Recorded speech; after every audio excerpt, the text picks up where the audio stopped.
tallest skyscraper. It's called the St. Regis. Tops out at 1,191 feet tall. Now, this building also happens to be the tallest building in the city of Chicago, or pardon me, not even the city of Chicago, tallest building in the world, designed by a woman, designed by Jeannie Gang. Yeah, absolutely. Pardon my misspeak there. Now, Jeannie Gang is very much known for this organic style to the architecture. It curves on all four sides of the building. Those curves are highlighted even further by the 6 different shades of blue glass that cover this building here. Now, you might notice towards the top of this building, 2 floors up there that look a little bit different than all the rest. Those 2 floors are intentionally left open, no glass on them. They're what are called blow-through floors, intentionally left open so that as the wind hits this building, rather than adding the pressure, it's able to blow straight through the building and relieve a little bit of that pressure. This is the very first instance of entire blow-through floors here in the city of Chicago. Now, it is very important to reduce the sway from the wind on this building, because this building is predominantly residential. If you just spent several $1,000,000 on a condo in this building, the last thing you want is to get motion sickness in your own home. So a lot of effort and engineering have gone into reducing the sway from the wind on our St. Regis building. Now, we do have another one of Jeannie Gang's beautiful buildings also along our Chicago River. This one's also going to be off to your left. You're going to start to spot these curving white balconies popping out from behind this triangle-shaped building over here. Those curving white balconies are in Jeannie Gang's building from 2009. It's called Aqua Tower. Now, when Jeannie was designing this building, she wanted to make sure each resident and guest of the building got a unique and interesting view of something here in the city. Soldier Field, Millennium Park, Sears Tower, all sorts of different things. So what she did is she set up a little scale model of the city of Chicago. She put a little rectangular building right where she knew it was going to sit. And then she took pieces of yarn from different points of the building out to those different exciting things. Based on those pieces of yarn and their vantage points, she created each one of these balconies to give you a unique view. No two are alike, individual cast concrete, which gives it kind of that wavy, watery feel that gives it the name Aqua Tower. If you ever get a chance, I do highly recommend going straight up under this building, almost like you're about to walk in the front door, and just look up. You get an absolutely stunning view of those balconies kind of cascading down at you. Now, my friends, directly in front of you, we're going to take a look at our second tallest building here in the city of Chicago. This one is 1,389 feet tall, including that decorative spire you'll see all the way at the top. This building is our Trump International Hotel and Tower, and it was designed by the architect Adrian Smith. Now, Adrian also very conveniently designed the world's tallest building, the Burj Khalifa building over in Dubai. That building is 2,717 feet tall, which means if you took this building here, including that decorative spire, and you stacked it on top of itself, you'd have about the height of the world's tallest building, which is both impressive and terrifying, all at the exact same time. Now, this building is done in a style of architecture known as contextualism, meaning it looks at the context around it to inspire its design. You'll see these 3 setbacks, these balconies in the building. Those are meant to align with heights of buildings that came before it. The first, the lowest setback, you'll spot is about the same height as this white building just off to the right. Second setback was intended to be about the same height of those curvy corncob towers off to the left. And the third setback is just about the exact same height as the black building directly behind it. So contextualism, looking at the context to inspire its design. Now, I just mentioned to you this beautiful white building off to the right. This one's called our Wrigley building. The name Wrigley might sound familiar if you've ever had a slice of Wrigley Juicy Fruit Gum, or perhaps you've been up to Wrigley Field to cheer for our Chicago Cubs. Same Wrigley family. Now, the portion with the clock tower completed first in 1921, the portion without in 1924. These 2 towers are done in a Beaux-Arts style of architecture, which means they really harken back to our European styles. Very decorative, very ornate, very detailed.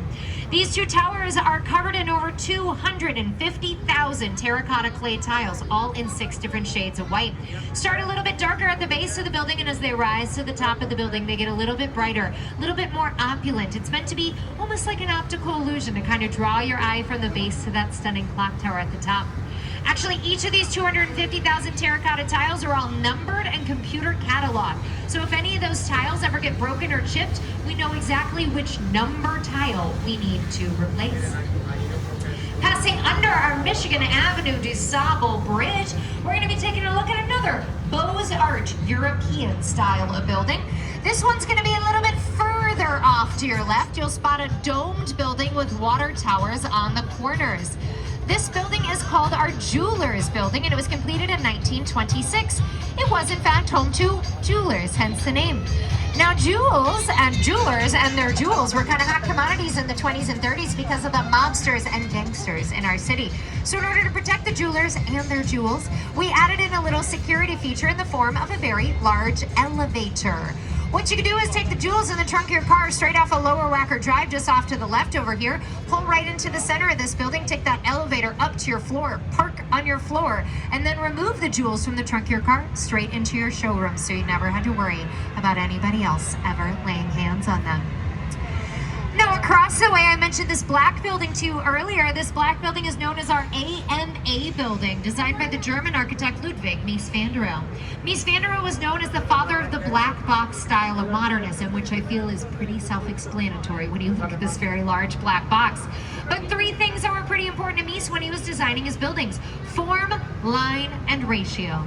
Form, we just talked about this black box style. Line, you'll see those racing steel I-beams leading you all the way up to the top of the building. And ratio, so we pass from underneath this bridge, take a look back at the building. You'll notice that every single window on the building is done in what's called the golden ratio. It's considered to be the perfect ratio in mathematics. It's even the same ratio as the Parthenon. So form, line, and ratio. We'll get back to Mies in a little bit, I promise you.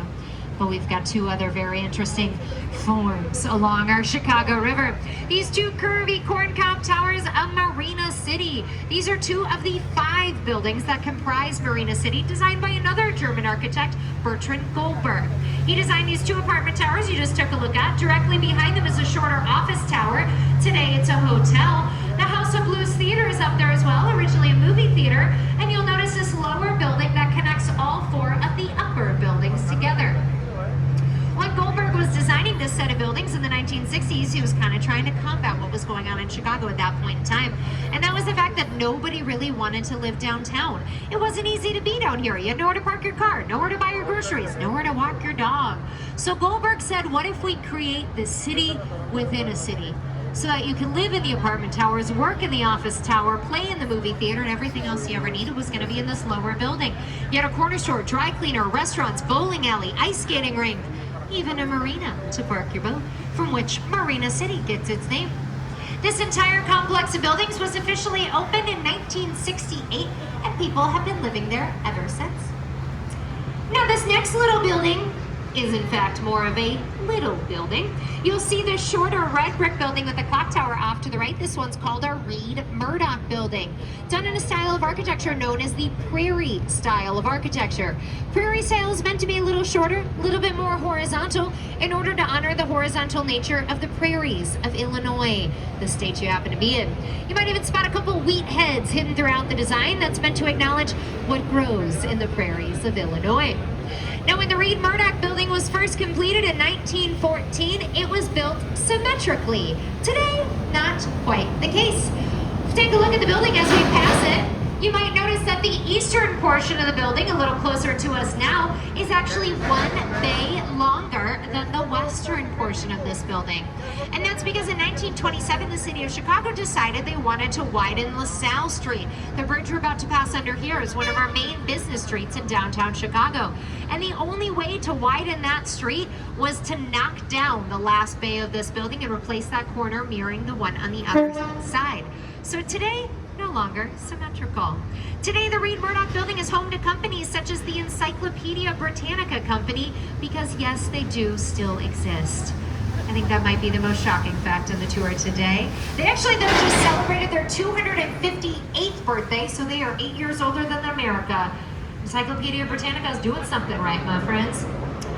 I always love to point out some of our beautiful restaurants along the Chicago River. Naya is one of our brand new restaurants, boasts to be the largest square footage restaurant along our Chicago River. Its other claim to fame is that you can pull your yacht directly up there, hop off, and have a lovely dinner. So when you guys finish this tour and you head back to your yachts, you can come come over to Naya for some dinner. Just remember that I invited you on my boat, so it's only polite to invite me on your yacht later. We'll talk about it after the tour. It's fine, guys. It's fine. This next building we'll talk about happens to be the largest building we'll see on the tour today. In fact, this building was the largest building in the world when it opened in 1930. This is our Merchandise Mart building, originally opened as our Marshall Field's wholesale warehouse. About 4 million square feet on the inside. That's about 70 U.S. football fields you can fit in there. Done in a style of architecture known as Art Deco. You'll see those rising columns leading you all the way up to the top of the building, the dark setback windows that make those columns look even taller, the repeated chevron or arrow motifs, and then those opulent bronze squares that kind of bring you back to the roaring 20s, Great Gatsby time in our history. Now, when this building was no longer being used as the Marshall Field's wholesale warehouse, the Kennedy family purchased it. Now, I told you this was the largest building in the world when it was completed. It was so large it had its own fire department, its own police department, its own CTA public transit stop, as well as its own zip code. The building that finally topped it was the Pentagon when it opened up in 1943. Now we are heading into one of my favorite areas in Chicago. This area is called Wolf Point, and it's really where Chicago got its start. We got our town charter in the year 1833 when we set up the town of Chicago. We set it up just off to the right over here. We set up this area with 3 taverns and a hotel because we had our priorities straight back then. But eventually people started to move here, and it's kind of come full circle. People started to move back here. I got a couple different condominium towers that have gone in, bringing people back to Wolf Point. Wolf Point is also where the 3 branches of our Chicago River meet. We've just come down the main branch of the river. We're going to start to curve up to the north branch of the river, and eventually we'll head down to the south branch.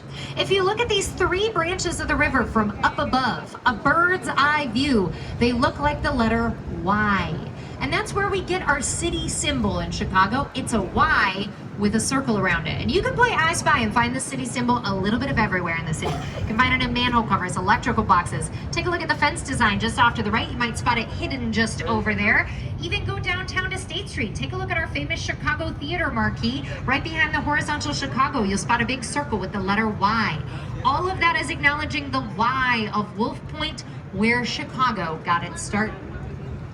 This next building we'll take a look at happens to be the oldest building we'll see on the tour today. Directly in front of you, you'll see this pinkish brick building. This one is called Fulton House.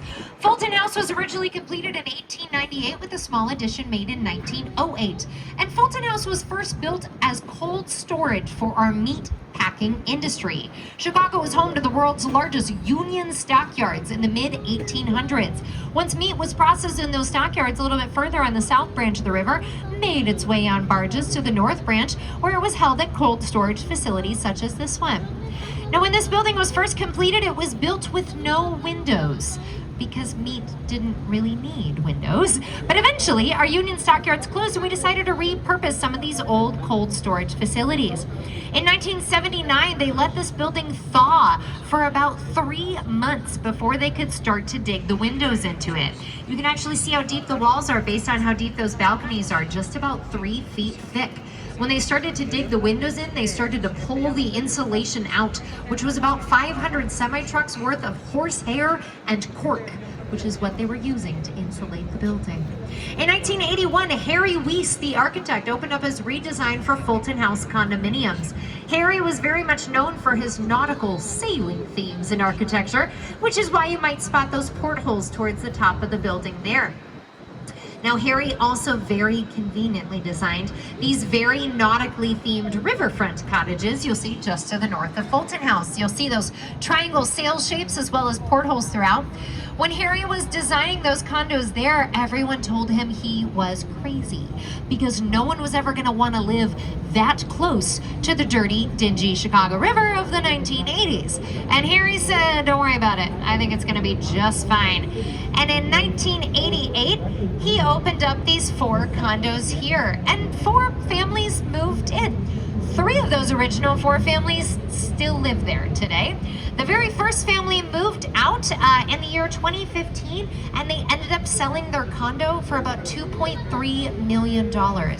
So I would say Harry was pretty darn smart when he designed these condos so close to our Chicago River. Yeah, my friends, we're up here on the north branch of our Chicago River, and actually what we're going to end up doing is flipping our boat around so we get a better view as we head towards the south branch of the Chicago River. What that means is I'm going to take a quick break from the mic. I'll kind of wander around, make sure everyone's doing all right. It's a great time to use the restroom if you need to. Don't forget Jessie is still back at the bar if you need yourself another margarita. She got you covered. And when I come back on the mic, I promise you we'll talk about that bridge that's sticking straight up in the air, because it can't leave you hanging like it's hanging. I'm trying to work this joke in and it's not going over so well.